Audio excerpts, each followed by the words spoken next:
from around the world. I'm Kyle Ellicott, your host for VCTV, brought to you by LA Token. Excited to dive into yet another big topic, and that is food tech and marketplaces. As you know, here on VCTV, or if this is your first time tuning in, welcome. We cover a variety of technologies, industries, what's happening, the trends, where investment is going, where investment could go, and the opportunity areas that exist, and what you need to know as investors and entrepreneurs to be successful in these industries. And we bring experts from around the world to talk and share their insights, their knowledge with you, our audience. And a big shout out and thank you to Elena and to the entire LA Token team, as always, for bringing us together and making VCTV possible for you, our audience. And thank you to our audience for tuning in.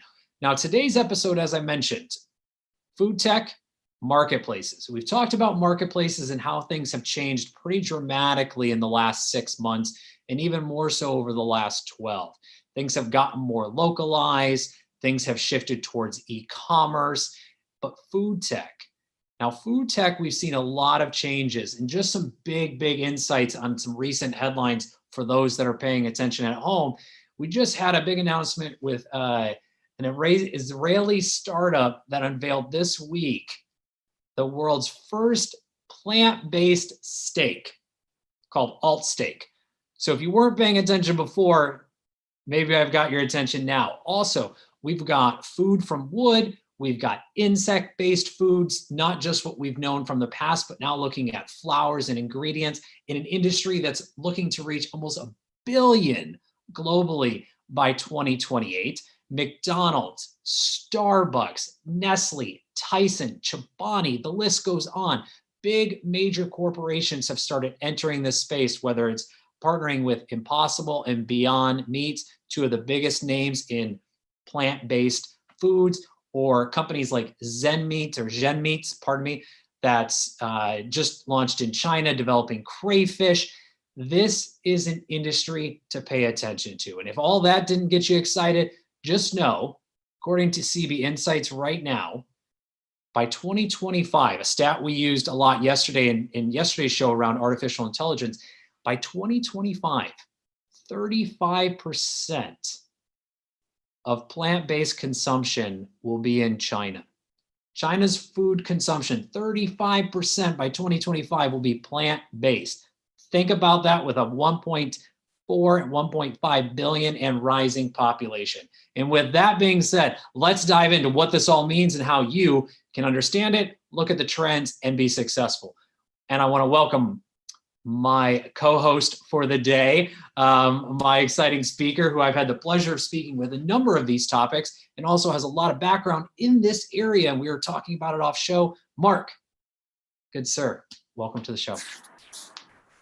Hi, how are you? Thank you for having me. Yeah, absolutely. Pleasure to have you. And even though our audience has heard your wonderful voice a couple times this week, I would love for an introduction and just a little background related to the topic, because you've got some wild stories and I'm excited to get into it. So absolutely. So I'm Lebanese, moved to the US in 11, got my visa and then got my green card in New York. And then to get my citizenship, the Marines helped me get my citizenship. I jumped out of a plane. I tore up my back. I was in a wheelchair for 2 years, got to 394 pounds, size 58 pants. And then I've had 11 surgeries for various illnesses, just here and there. And then I got stage 2 cancer, and then I got stage 4 cancer. Along with that, and then I just, and I worked through it all. But so yes, and I mean, food is everything. It's the thing that you consume most of the whole time, right? Yeah, so. And we were talking a little bit about off show about the rise of obesity in the world, and some of the stats I just mentioned. I mean, plant-based food has started taking over in many areas around the world, or getting more attention.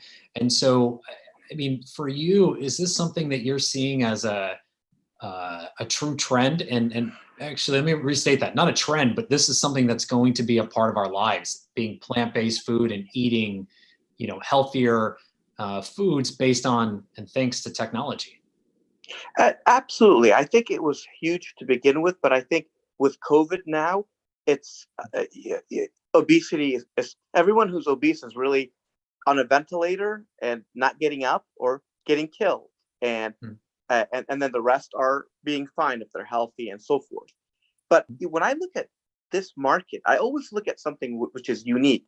The thing that people like to spend the least in is usually digital marketing. And the digital marketing spent on this area is $240 billion. So think about that. So, and even the most excited people when it comes to marketing, they still don't want to spend that much. They want you to figure out the algorithm, blah, blah, blah. So that's huge. And so you've got the alternative proteins, right? That's like a $40 billion market. You've got the plant-based, you've got the indoor ag, and you've got the vertical form of protein, right? And I think the whole thing is probably maybe 270 billion, but there's different forms. And like people want to eat chicken, plant-based chicken that tastes like turkey. Right. Right. And now it's being perfected. Denny's, I went to Denny's and I had I forgot which burger it was. It was plant-based though, but it was phenomenal. They did it for free, so you would come back, but they put the fixins and so forth. So you still have to spend a little bit of time doing it, but it's phenomenal how far we've gotten, and it's full of protein. So what does protein do? Make you unhungry, right? Right. Well, and let's unpack that for a second. So we've got the food. We're going to come back to the food, but let's talk about the process of getting the food. So you mentioned things like vertical farming, right? Vertical farming and indoor farming. This is actually a very important topic. I feel has kind of been pushed aside, but as investors, we've probably been looking at it for the past 3-5 years. Is this something that is worth paying attention to right now? Is vertical farming, and what are you seeing or hearing about in the new ag or the personal agricultural tech type technology? Yeah, I mean it is, because it's getting to the point where in the past you'd see the tomato, for example, and the tomato would taste good and all of that stuff, but it would still be missing something, and it's hard to figure out what nutrient it's missing. I mean, that's what people don't realize, that sophistication, Right. And now it's getting to the point where, because in the old days, kids ate whatever they wanted and they were skinny. Now I've never seen so many kids that are obese at a young age right now, and so and especially now with COVID, if you're going to be online and not working or not going to school and not playing sports or whatever, I mean, oh my God,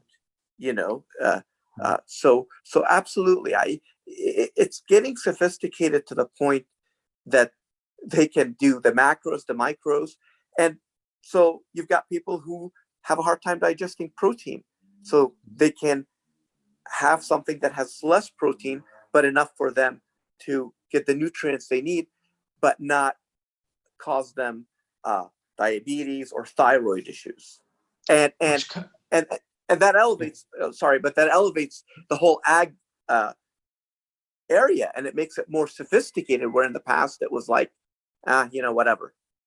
Right, and it actually plays on our conversation yesterday around biotech and leveraging data along with just general intelligence around that data, right? So now you can take what was a tomato or what was a burger or what was flour, and you can actually adjust it at the protein level or beyond, or pre or beyond. And now you can create something that's more personalized to you and your ability to break it down as an individual. So now there's this whole world of data, right? We've got how we grow the food itself, how we are going to consume it, and how it's going to get personalized, and then how it gets to us, which is a whole new chain of command, or supply chain, if you will, than what we had realistically a year ago. Because now you've got, I mean, we mentioned the big names, but now you've got companies that are coming out with, like we mentioned, flours and ingredients. So Mm-hmm. now you can start to tailor allergies or allergens, Mm-hmm. and then you can start attacking more specific meats, like, or foods like eggs and dairy, things, again, people have adjustments to. I mean, this is just an exciting world to even look at. The question is, when do we get to vegetables?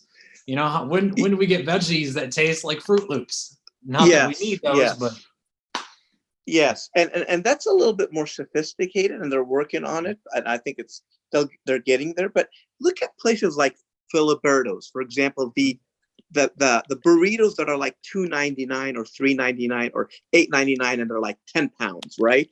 And they're unhealthy, but people used to get drunk, and that's what they would eat to fill them up. Now they have plant-based protein in there. And you can get that, a healthy alternative, right? And that's unique, because remember, one of the things that people who lacked money, or who weren't wealthy, or who were poor, the biggest problem I've had in the past with that is they weren't being fed nutritious food.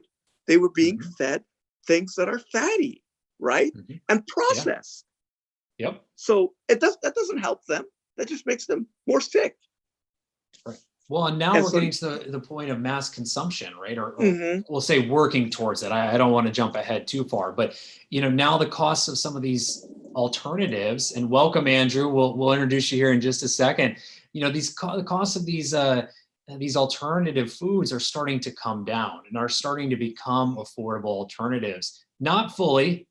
So Andrew may counter me on that, but they're starting to, which provides a very open future ahead, and very excitingly as well. And Andrew, welcome to the show. Mark, before you answer real quick, Andrew, if you could, just a quick welcome, a little intro about yourself and a little background on your area of expertise. Sure. Thanks for the invitation.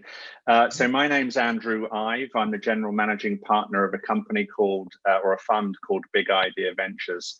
And we're focused on working with companies in the plant-based meat, seafood, dairy space, and the cell-based meat, seafood, dairy space. Our investors include Tyson Foods, who are the big animal protein company, Temasek in Singapore, Bühler in Switzerland, and a whole bunch of others. So we're in both. Well, A, we invest globally, and B, we have offices in Singapore and in New York. We have both a fund plus an accelerator. So we actually like to find companies that we can invest in, and then roll up our sleeves and help them to become successful. We're not one of those folks that give cash and then just turn up every so often at board meeting and pontificate. That's not our thing. That's enough about me. I bore myself. I'd love to kind of come in on what you guys are talking about, which is, I think we're getting to the point now where we can create foods which taste like they're bad for you, i.e. that they're quite yummy, but actually, damn it, but they may actually be good for you as well, and also good for the planet. So that's kind of the intersection from my point of view, where we're not substituting taste or deliciousness for the sake of the world or for the sake of someone's personal health. We can actually make things which taste like they're super unhealthy and super yummy, but actually the footprint, both in terms of global impact and personal impact, is much lower. So we're getting closer and closer to the best of both worlds. From a price perspective, I think it's just a volume play. They manufacture their processed, high caloric, low nutrient density foods in such volumes that it's tough to hit those price points. But we're getting better and better at that as consumers opt on a more kind of micro decision basis for these healthier foods, and better for you, better for planet foods, because we're get better at hitting those taste profiles. So in real quick, Mark and I were just talking as you were joining, on kind of the current state of affairs around food tech. And we're going to get into marketplaces because this has an amazing, for better or for worse, to be seen impact on the marketplace. But what are you seeing as kind of the state of the industry or the state of affairs around food tech? I mentioned just before you joined as well that 35% of China's food consumption by 2025 will be plant-based. We've got names, Tyson including, that you just mentioned, along with McDonald's and Starbucks, Chobani, WH Group, which is the largest pig farmer in the world based out of China, that are all getting into this space now more than ever. So with that being said, again, Mark and I were just talking about this. I'd love to get your opinion on what's the bigger kind of current state of the industry around food tech. So perfect timing. I now have the gardener outside the window with a kind of a machine and a blowing thing. And so if my dog starts to go bananas, I apologize in advance. Life under COVID, right? We can bring Mark's dog on. We've got plenty of friends that we can join. So continue. Yeah. So the one point I kind of make when I get this kind of question is, this is not a transformation that's happening because of people like Mark or me or even you or other people in the industry because we want it to happen. Thankfully, this is actually happening despite us from a consumer perspective in the marketplace. So we're seeing consumers in the US, in Europe, in kind of tier 1, tier 2 cities across Asia, Southeast Asia, and so on, who are willing to experiment with plant-based foods. And thankfully, because of entrepreneurialism, because of innovation coming from large food companies and so on, we're able to deliver the taste and the texture and the kind of key characteristics of what people are looking for. These foods shouldn't be a kind of an ethical, unpleasant, hold your nose substitute for the foods that people have grown up and know and love. Thankfully, the kind of food ecosystem is recognizing the opportunity ahead of it, both in terms of better for you solutions, but also foods that consumers want to integrate into their lives. And we're all starting to work together, us, for example, at the innovation side, together with the large food companies who know how to do the consistent production, the sourcing, the distribution. There's more and more funding is coming into this space, which is helping to stimulate the innovation.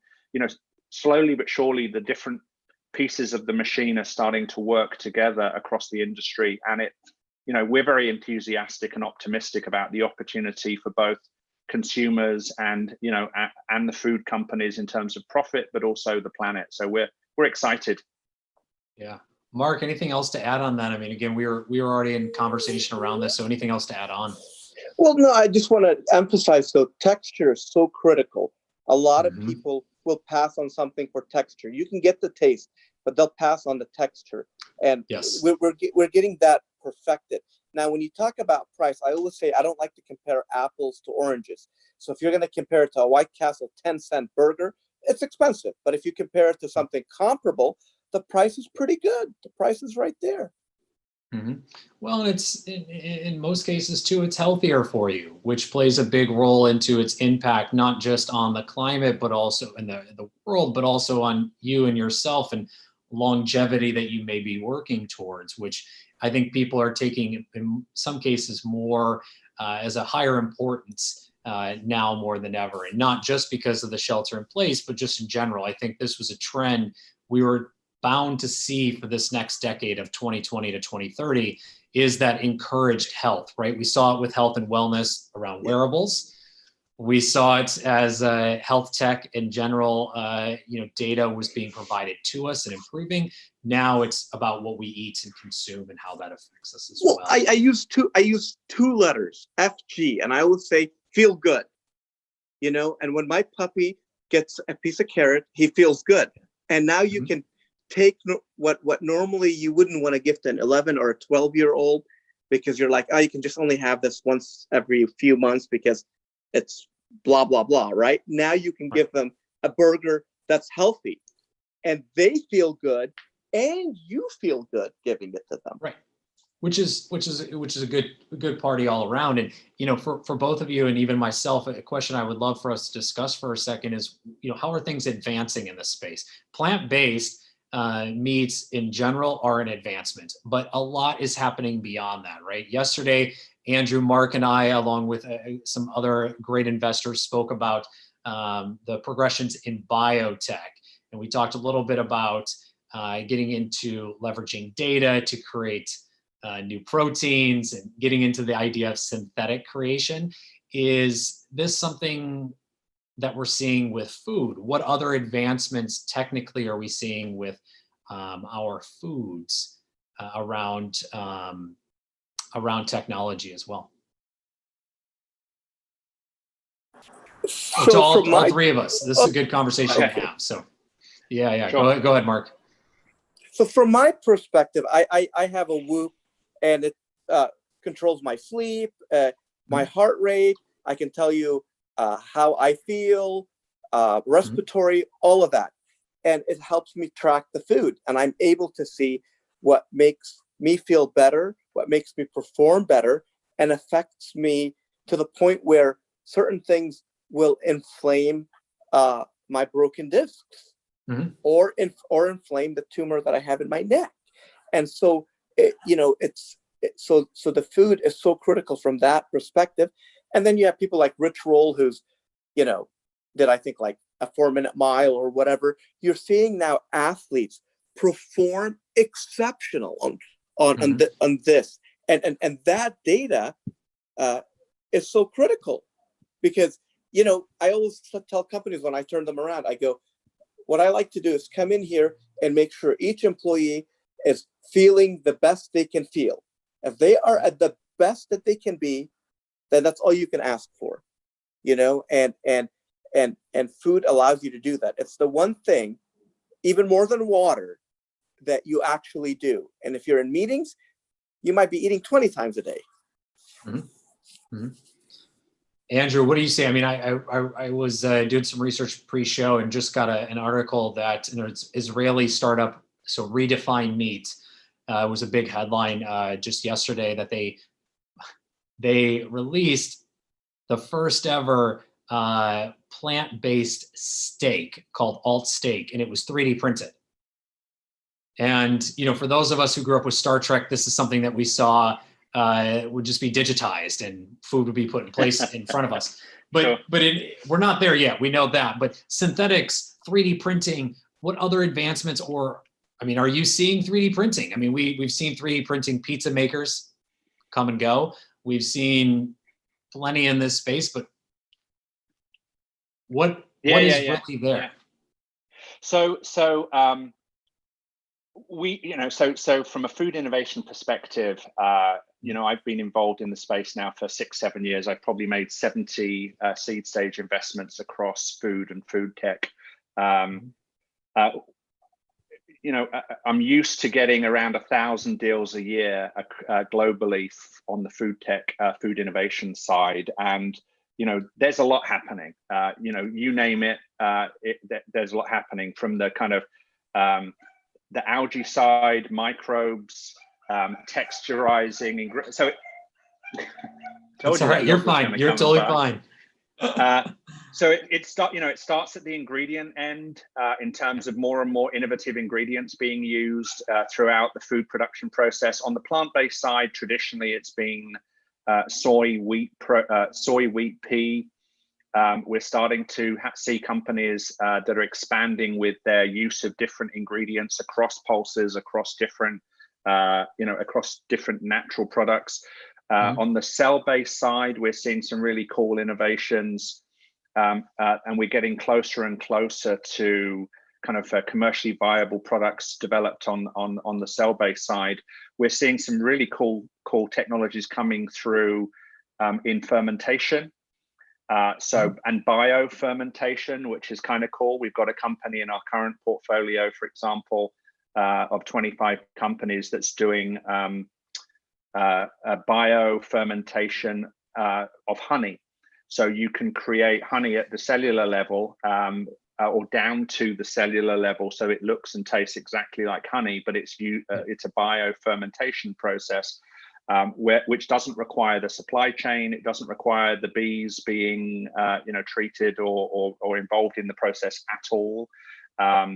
We're super excited about a lot of different areas. In terms of 3D printing, this started popping up, as you say, with pizzas and other things, especially on the meat side in the last, let's say 3 years. Israel's got some interesting companies coming through on that, other places too. We haven't really jumped in on 3D printing, mainly because some of the biggest challenges in this space on the plant and the cell-based side is one of scale and commercial viability. Yeah. And I think inherently the 3D printing process is kind of restricting the ability to scale and move towards commercial viability, because of just the process of 3D printing. You don't, if anything, it's a distraction. I don't see it as a long-term solution to the kind of bottlenecks in this industry. Well, if we get to the point where we're leveraging things like open kitchens or ghost kitchens, right? So these are shared kitchens for the audience that multiple restaurants may use together, or may be separated from where the food is being served to where it's being prepared. That's where 3D printing, in my opinion, 3D printing food comes into play, right? You've got it in a central kitchen.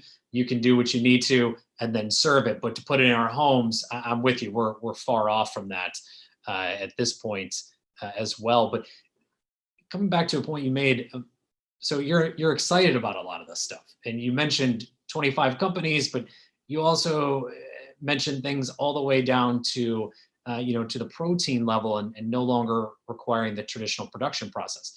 As an investor, how are you not getting excited? Because I can understand that, but how are you diligencing this? How are you looking at these types of deals and saying, that checks this box, that checks this box? Because it's not just about the team. I'm going to put that out there. There's so much more that you have, sure. Right? We're all three, and our audience are investors as well. We know that the team matters. So let's take that out.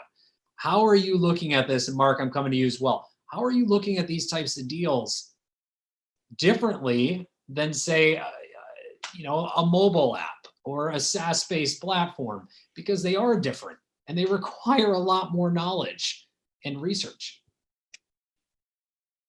So well, for me, yeah. Or go ahead. Go ahead, Mark. Go ahead. You go ahead. You go ahead.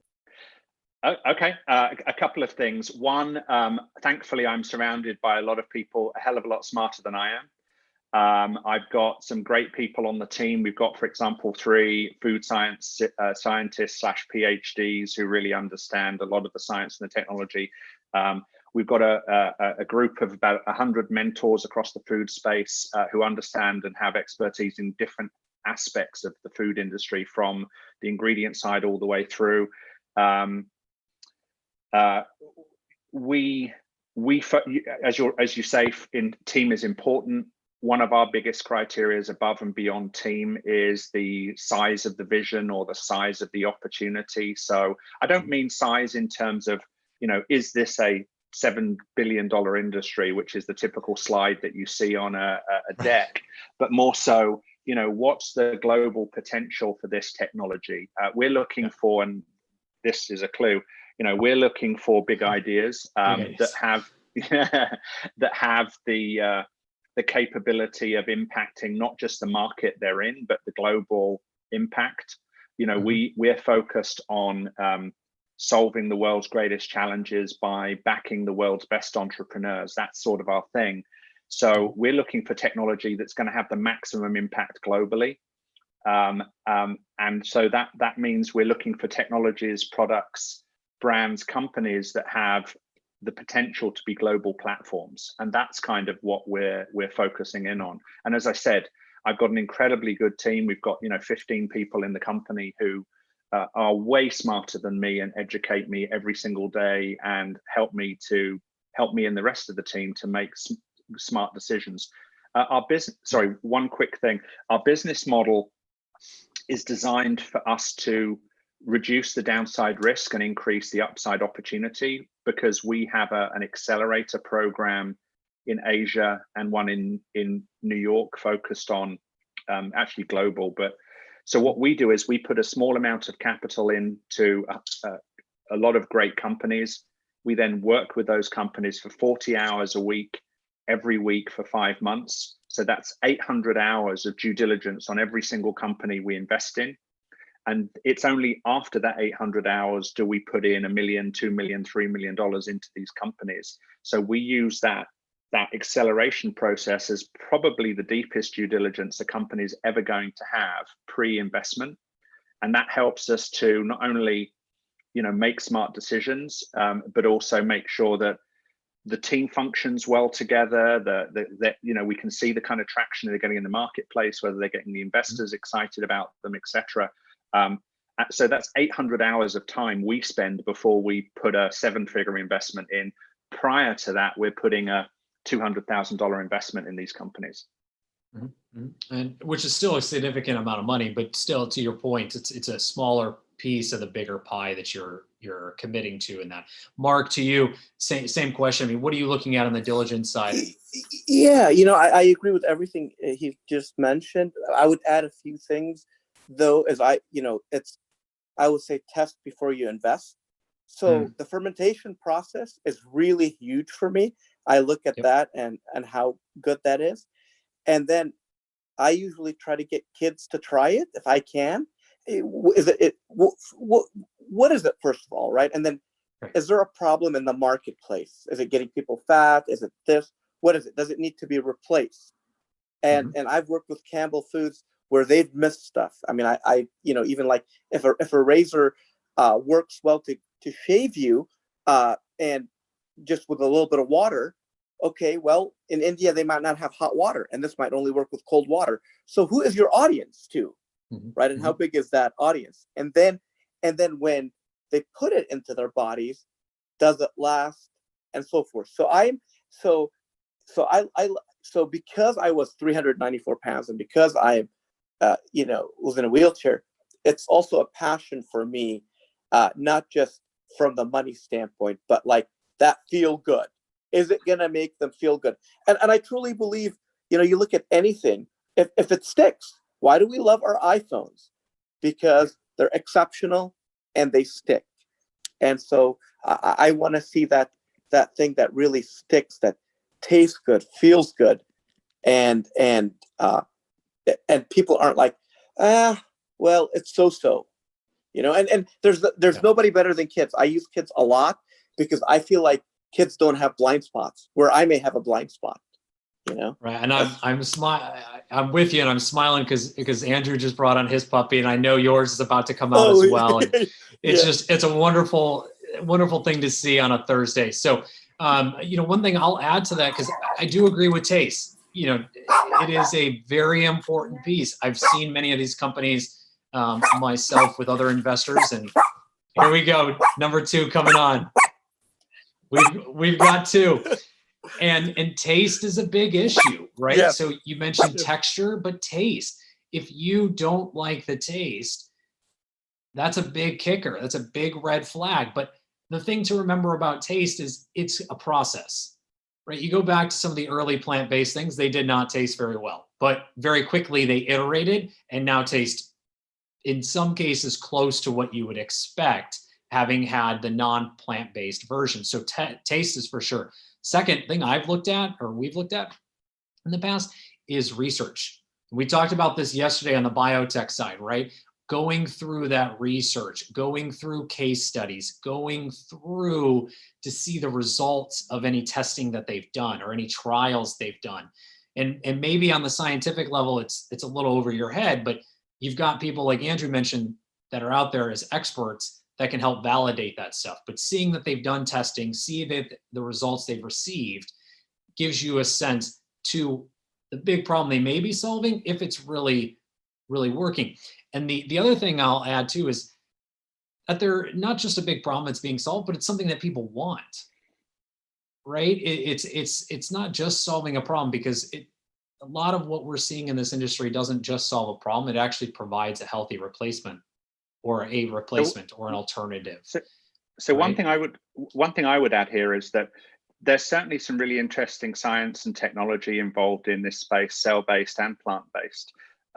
One of the things we're seeing, though, is a lack of complexity and a lack of science that's becoming more and more interesting. So, you know, we are investing in and have invested in companies that are figuring out how to produce the right taste and texture and so on with far fewer ingredients, far fewer science related kind of technologies. So for example, there's a company in Israel called Real Bites, RILBYTES, I think it is. If I've spelt it wrong, I apologize, guys, if you listen to this afterwards. I'll fact check it. Don't worry, you're fine. Okay. We'll fact check it. So for example, they're creating a plant-based meat product using, I believe it's like 7 or 8 ingredients, all of which are natural, plant-based, very kind of, in some cases, raw ingredients. And it's more around the by processing, I mean the mixing and the texturizing that gives them the right consistency and so on. So there's the science is in the how they mix. The science isn't in using lots of numbers and processed ingredients and lots of different stuff. It's much, if anything, they're moving towards simplicity, and I kind of like that in the plant-based space. Yeah, I've seen the same thing. I actually met a company that was doing condiments. So slices, right? It's condiment slices that you would throw onto a burger, for instance, or other foods. And the same thing, you know, snacks, which I would love to get your opinion on. We're talking a lot about kind of plant-based meats and other areas, but let's get into the snacks as Mark pulled them out. Yeah. Snacks, is this, I mean, we've got the meals, snacks, these things, a little cube, right? There's a company that I've seen recently, and that was a cube. Put that cube in your mouth, it gives you full-fledged feeling for hours, right? It can help you after you work out, before workout, etc. It can be a great snack alternative. Yeah, but you know, I have a friend who's in venture, and obviously, what happens when you're in venture and you do deals and stuff, you sometimes stress eat. And what does he love? And a lot of people love Cheetos. So he created Cheetos with lentils and peas, and they are absolutely delicious. And Cheetos, you know, actually sued him, but he's funded that gets well, into right? that gets into the obvious. Back to our original question: make sure that they have patents, trademarks, and are not infringing on others. That's another thing to look at. There you go. But if you haven't tried Cheetos, you should. And I've recommended to elementary schools, to parents for kids, because Cheetos are just really bad, you know. And you don't get one potato chip, right?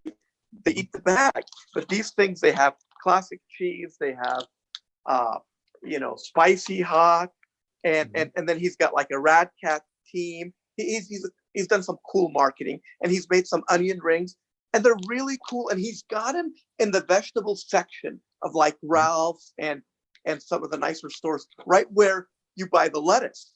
And so he also says, hey, add it on your salad instead of croutons. Which gets into the question of marketplaces. So I want to jump in on marketplaces, because we're talking about this food and the technology, but now how do we get it, right? And marketplaces, traditionally, it's been about retail and shelf space.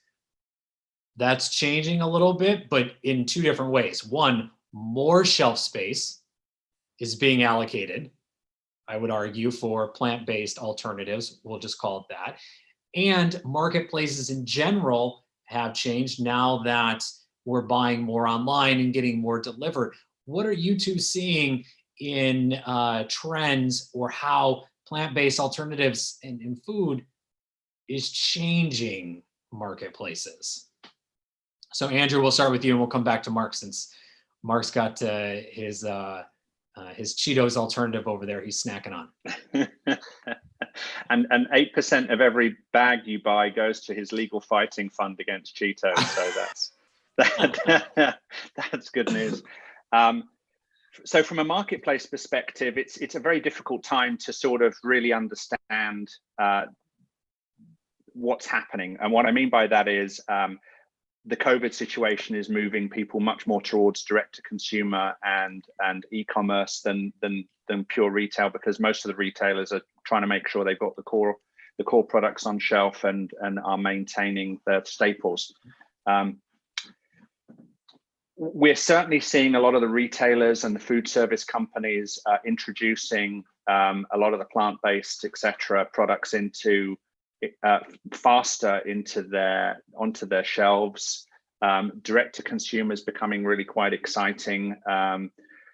Still some intrinsic challenges with direct to consumer in terms of the cost or the economics of making that work. You know, the only way you can really make direct to consumer work is when you sell large batches of products to consumers, because then you can defray the kind of the fixed costs of that packaging and delivery to the consumer across a larger price point. The other challenge is with direct to consumer is packaging. You know, most consumers don't want a big box filled with, you know, freezing materials or cool materials, keeping things at certain temperatures, a lot of excess packaging, a lot of excess heat,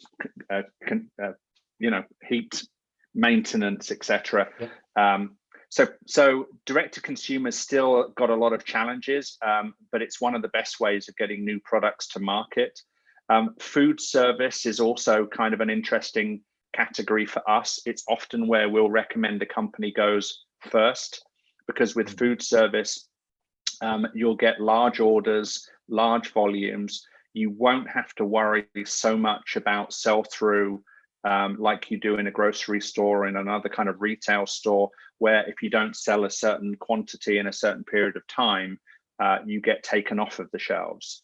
So with food service, you know, you sell it to a hospital, a school, a whatever channel it may be in the food service category, and you don't have to support that product from a day-to-day sell-through marketing perspective. So food service is a really interesting channel for plant-based and a lot of these categories as well. I'm sure Mark has a lot of things to add. I was sort of very waffly. Apologies. No, it's No. perfect, That was great. I'll just add one comment that really it ran at home. So I have a friend who is completely against anything plant-based. I don't want to try it, this, that, and I just got to the point where it's like it's discouraging, you know. And then one day he tells me, "Hey, you know what? Denny's is offering this Beyond Burger for free, and it's like $9. So for free, let's go to Denny's." I'm like, okay. So we go to Denny's, and we got the Beyond Burger. But what impressed me was, Denny's did a great job of sharing what they had offered. Their menu, which had some things below 500 calories, I was shocked. I was shocked about how nice Denny's was, how good their prices are.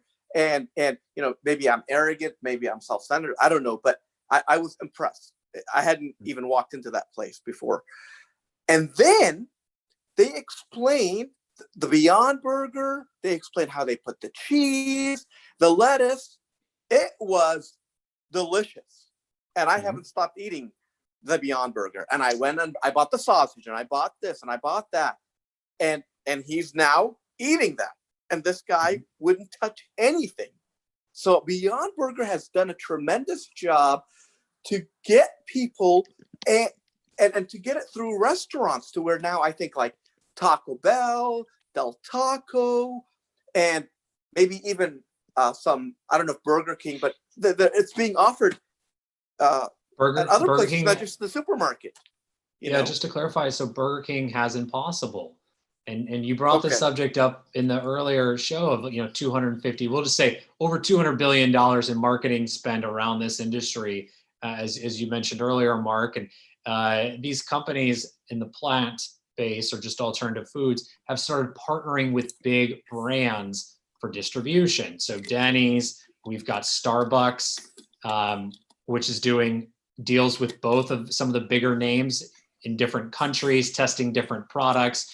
But Burger King, yes, brought Impossible to their menu and brought it at a lower cost than, say, a general sit-down restaurant as well. So new distribution outlets, or more distribution outlets for some of these companies is also seeing it, which I think is bringing a greater amount of adoption, or an ease of adoption. I think the thing we have to be mindful of, the pizza, 3D printed pizza example is good to go back on. This is a lot changing all at once, and it may not always be for everybody, and not everybody may have access to these types of things right away as well. But you know what? One thing I cook a lot. Even when I travel, I'll go and get it. I love it. I think it's the way to be. But there's a lot that don't cook, and because they don't cook and they don't want to cook, they're actually, to me, poisoning their kids. And I don't want to go on that rant or whatever, but because a kid sometimes has no choice, it goes by the environment. So now you can actually order out things that are healthy and that are tasty. Because, you know, I tell people I never dieted it. I did a lifestyle change. A diet doesn't work. It's like investing in something that's going to be $1 billion in 2 months. You know, it doesn't work, right? And so you need that lifestyle change. You need to be able to do that long term, and you have these things that you can have a Beyond Burger or an Impossible or whatever more than once, and cut it into smaller pieces, or mix it in with kind of like a sloppy Joe or whatever, and the children are going to be healthy, and then they grow to be adults who are healthy. I think that's an interesting point. It's not about new innovations, new tastes, people having to adapt to kind of new innovations that are coming through. It's actually the opposite. The innovations that are working and the innovations that are getting traction in this space are those that most closely conform to the foods and the tastes and the expectations we've grown up with. So, you know, we've grown up eating certain foods across multiple cultures. You can't expect someone to change what they like or to change what they consume, but you can give them those same tastes, those same textures, those same food experiences in a healthier way, and in a less kind of a damaging way to both personal health and nutrition, and also the planet. That's where we're getting smart. It's not about changing people to do certain things. It's about giving people what they've been indoctrinated or culturally kind of designed over time since birth to love and like. So, for example, when we invest in companies in Asia, in the plant-based space or the cell-based space, we're not looking for a better burger, because in Asia, people don't eat many burgers. That's a westernized concept. So one of the first companies we invested in was a plant-based dumpling or xiaoling bao company that is using whole food jackfruit that has the taste and the texture of a sweet pork dumpling. But you know, why are we doing that? Because in China and in those kind of cultures, the equivalent to the burger is the dumpling. So if you want to have an impact, don't try and introduce a better burger in a foreign country where they've been brought up to appreciate different foods. Figure out what people consume the most of and give them a healthier plant-based version of that product, which still hits the key markers in terms of taste, texture, and price. That's you know that's the secret, and I forgive the pun, but that's the secret sauce. What other trends are you seeing in Asia, by the way? I mean, this is very interesting, and we talked about in the beginning of the show as well that Zhen Meat, which I apologize for if I mispronounced that, is working on crayfish in China as well. And China does have and Asia as a whole has a very diverse palate and amazing food culture.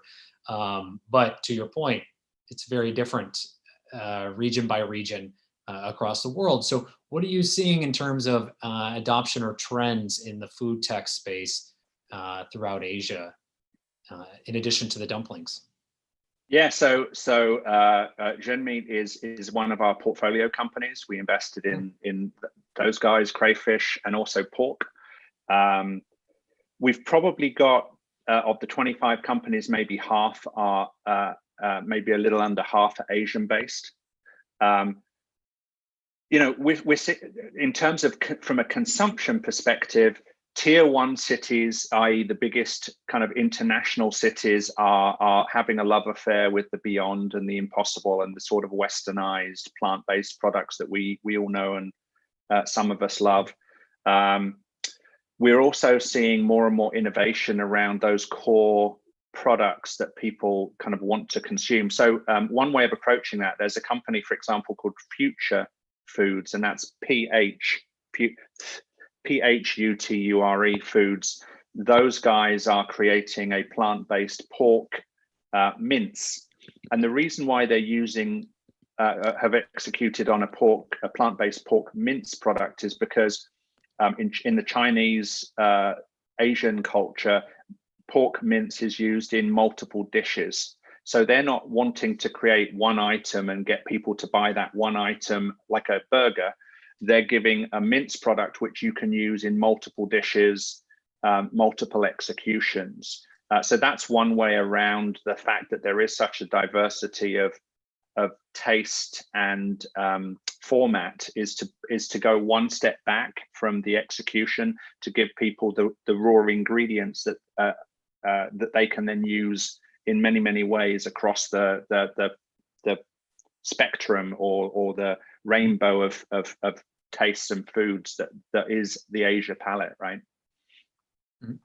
No, it's very interesting, and I'm curious to see how that continues to trend throughout other countries and other regions, as it seems primarily, and correct me if I'm wrong, Mark and Andrew, but a lot of the talk around alternative foods right now is very US and Asia, but more China specific. We haven't seen or heard much outside of that. And if we have, I would love to hear from both of you kind of what you've heard or what you're seeing globally as trends and new impacts as well. I would agree with you. I think it's going to take a little bit of time to catch up. But when you talk about also data and so forth, I will throw something. It's a small stat, but it really made me go, about 200 people preferred a particular sausage over another one, and they preferred the one that's not as tasty because it didn't taste like meat, because they hated killing animals, and the taste of meat put them for that. So they took the one that's less tasty. And so to me, you're going to see a trend of things that maybe meat lovers don't necessarily love, but that brand will still take off, where normally it may go bankrupt in a different industry. So that humanistic taste and food, there's so many factors. There's just so much brain processing in it. And so it's really, it's going to be fascinating. And I think when you talk about other countries, there's a culture, there's eating together, there's, it's kind of like that's what families do, So we're seeing the innovation in North America. We're certainly seeing it in Europe. We've seen it in the tier one cities, so Singapore, Hong Kong, Shanghai, Beijing. We've just made a great investment in a company in India called Evo Foods that's doing plant-based egg, very similar to the kind of Just product, but just a little bit better. So India is coming online from a plant-based food perspective. In terms of mainland China, I was thinking it would be a 3 to 5 year out kind of cycle where to get beyond just the kind of metropolitan cities. Now, increasingly, we're hearing signals and signs from the Chinese government that one of the challenges that COVID has sort of illuminated in terms of supply chain and reliance on food supply chains and so on. One of the solutions to that, the Chinese government believes, from what I can tell, is plant-based. So I think we're going to see the Chinese government putting a significant amount of effort, energy, investment behind the kind of companies we're dealing with on a day-to-day basis to solve some of the food security challenges in the kind of traditional meat industry. So China is, I think, going to become an engine in the next 2 to 3 years, whereas before I thought it would come eventually. But yeah, the biggest markets right now have been US, Europe, some really interesting companies coming through from Malaysia, from Philippines, from Indonesia. We've made some investments in each of those countries, as well as obviously China, India, etc. So yeah, from our point of view, Asia is a very exciting category, a very exciting geography.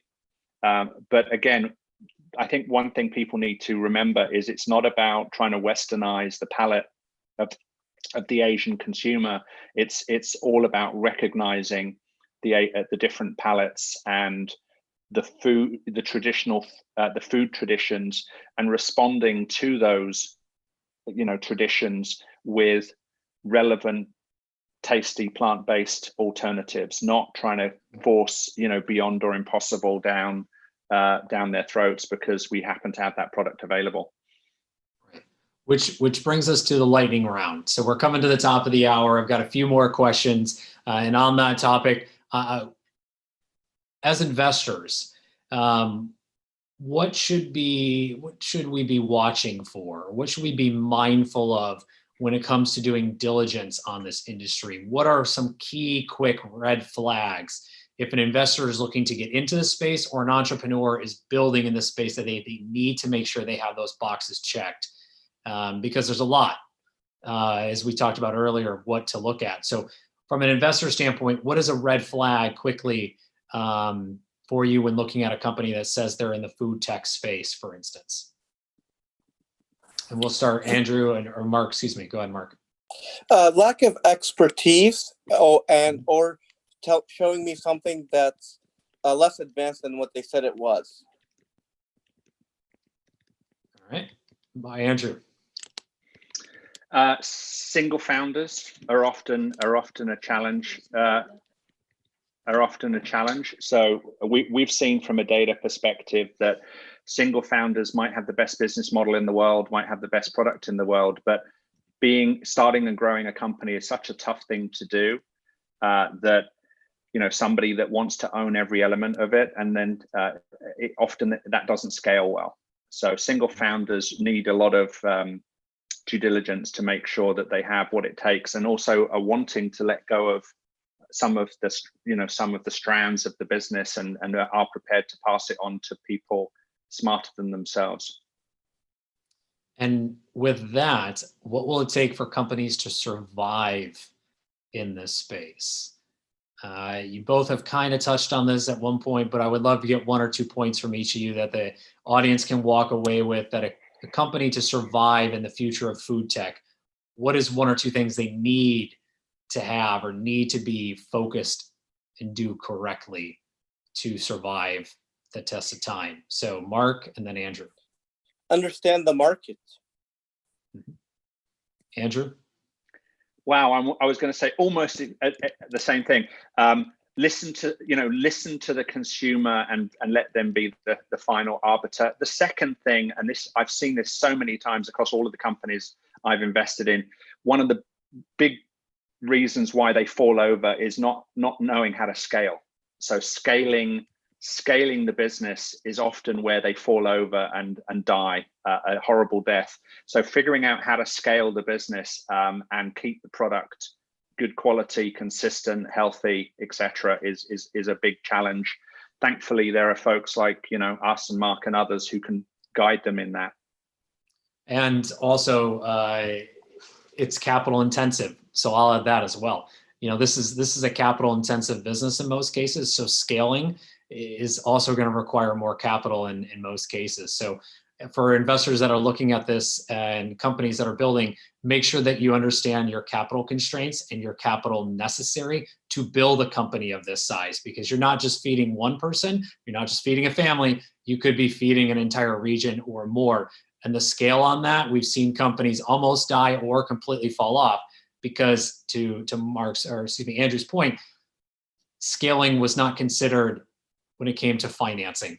They just thought it was going to happen. Distribution didn't come through. Company doesn't exist anymore. So capital intensive. Okay, next, 2 more. What's the next disruption to come to the space? What do you both see as a potential upcoming disruption that's going to throw this industry for a loop? Mark. Oh, I'm gonna have to think about that. All right, Andrew.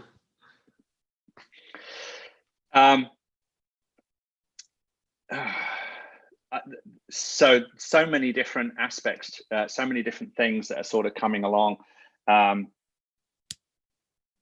Yeah, I'm gonna take Mark's guidance here and just sort of not answer the question.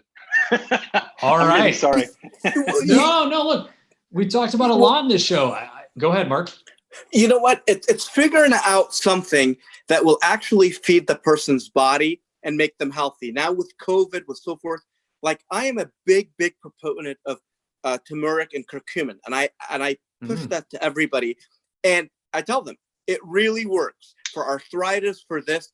If you are in a ton of pain, you will know if something works or not. And the one thing when you look at Indian and Thai and so forth, they use the curries. That needs to be coming in. But look, health is wealth. Health is wealth, and that will help you. It'll help Andrew perform better. It'll help his puppy perform better. It'll help you. If you have a virus, you're not going to be able to do the show, right? So having the proper, or if you're bloated or whatever. But if you eat something and you feel good and you're able to quantify it, that's amazing. And you see a lot of employees, they come after lunch and they don't do anything for 2 to 3 hours because 3 p.m. crash. Yes. So I think from my point of view, I think there's one thing I would call out that really excites me about this whole category, which is the democratization of it. And what I mean by that is we've seen a lot of great companies pop up and develop it out of nowhere in the last 3 to 5 years in this space. And they're really giving the big food companies a run for their money in terms of the innovations they're bringing to market. So it's not so much it's microbes or it's fermentation or a particular thing that I'm really excited about, as much as there's a whole wave of entrepreneurs. And by the way, these are not just young entrepreneurs. I invested in a company that had a 70-year-old founder who just happened to be brilliant at starting a company. But it's the democratization. The food industry is receptive and open to entrepreneurs bringing great products to market. You mentioned this scaling of manufacturing. There's an increasing ecosystem of co-manufacturers that will work with very, very young companies and to help them scale production and help them bring products to market. So the barriers to entry in the food industry across all of the different technologies are coming down, which is allowing a lot more creativity, a lot more innovation, some really exciting, great products coming that the big food companies, basically the big food companies are taking 3 years to bring a product to market and $20+ million. Meanwhile, you've got, young food companies who are bringing products to market in 6 months. They're getting instant consumer feedback. They're iterating, they're optimizing, they're improving, they're getting closer and closer to the target of what consumers are looking for. And the large food companies are spending 3 years to bring something to market. It's very binary. Either consumers love it or they hate it. If they hate it, they've just spent 3 years and $20 million plus to bring something to market that isn't going to work. Meanwhile, you get these little companies that are bringing almost like a MVP out. They're iterating, they're optimizing, the consumers are giving them instant feedback. There's a company, for example, I think they're called Nugs, that have this plant-based chicken nugget thing. They went out to market direct to consumer. They ended up getting instant feedback from consumers. They immediately reformulated. They created their version 2. They went out to consumers. Consumers told them very quickly what they loved about the product, what they hated about the product. Then they reformulated version 3, and it's a kind of an iterative dialogue, communication with consumers, as opposed to a big market research department and product development function building something, launching it to market with a big expense and hoping, fingers crossed, that the product actually works. I'm really excited about the democratization of food and how entrepreneurship is just shaking things up completely. Yeah, it's very similar to what we saw in about 5 to 7 years ago in the consumer hardware, consumer goods space as well, right? Consumer devices, where entrepreneurs were popping up left and right, coming up with an idea, quickly building a prototype, taking it to small scale manufacturing, taking it to crowdfunding, getting the response back, building upon that. And if it didn't work out, it didn't work out. If it did, it did. But the big corporates, it was a different type of train that they had to work on, comparable. So I think you're exactly right. There's some great lessons to be learned to our audience, what happened or what didn't happen well during those processes and that time that can be applied to food and also where things are going in food tech. And to add on, based on yesterday's conversation around biotech, today's as well, I'll add to our conversation personalization. The idea that we're going to be coming to a time where we can have personalized or close to personalized food alternatives gets me super excited, which brings me to the final question. What food, not yet is there an alternative existing for, that are you hoping an alternative comes to fruition? Andrew, we'll start with you. Oh, or Mark. Mark, you Puppy called it out. So Mark, what food do you want to see as an alternative that doesn't yet come out, is not yet out there? Well, as a Lebanese, I love steak tartare, raw meat. All right. Andrew. So from my point of view, it's seafood. We are so overfishing our oceans, and it's not sustainable. And I really am looking for great tasting, plant-based and cell-based seafood of all kinds. We really need to get a handle on that for our own sake. So seafood. Wonderful. I'll add to both, but I'll second the seafood. That sounds really tasty right about now. But with that being said, gentlemen, thank you both very much for being on today's show. Huge appreciation to talk about a very important subject. Closing thoughts and where everyone can find you. So Mark, let's start with you. Any closing thoughts and where can everyone find you online? Yes, one thing we didn't talk about is dog food. Dog food controls also the food market. It's a multi-billion-dollar industry. I spent $250 on my dog per month, and he's a multi-poo. So hopefully maybe one day we'll talk about that. But you can find me on mark.hamadi@gmail if you want, or at Twitter, Mark Hamadi, or on the Mark with Hamadi, and just Google me and you'll find me somewhere. He's very responsive on LinkedIn, very easy to find. If you can't find him, ping myself or Elena, and we'll make sure you get in contact. Andrew, closing thoughts. Thank you, Mark. And where can everyone find you, and also Big Idea Ventures?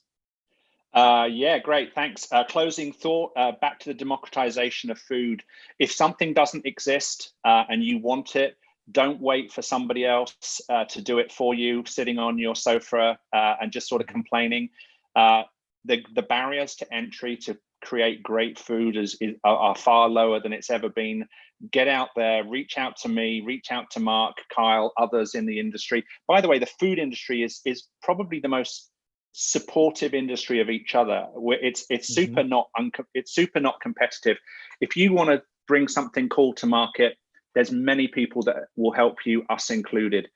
In terms of where to find me, where to find the company is bigideaventures.com. We're on the web like most folks. We also have a LinkedIn page where you can connect with us, Twitter, etc. In terms of me personally, my name again is Andrew Ive, and I'm on LinkedIn under Andrew Ive. And I've got a kind of personal website, but it's crap, to be honest, because I also to entertain myself write books, fiction and crazy stories and things. So that website's more about that side of things rather than the business. Very cool, though. Yeah, very cool. We're going to unpack that for a second. What's one of the coolest fiction books you've written? Wow, I've written about 12 books, urban fantasy, crime, all sorts of different things. And I've published them under other names because they're not very good yet. So as soon as I get good, I'll use my own name. That's the thinking. They're MVPs. They're being iterated on. You're that's right, quickly that's iterating. Right. Wonderful, gentlemen. Again, thank you so much for your time. Everyone in our audience, thank you for joining another episode of VCTV. Andrew, Mark, myself, Elena, the entire LA Token team, we are available at any time, online, on social media, to connect, to dive in deeper and share more about not just today's topics, but every day's topic.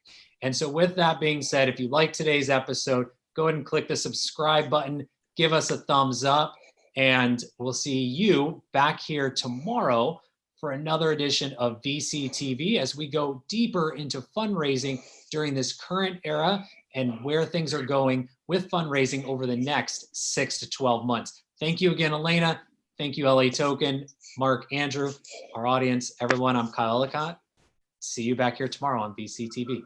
Take care. Thank you, Carl.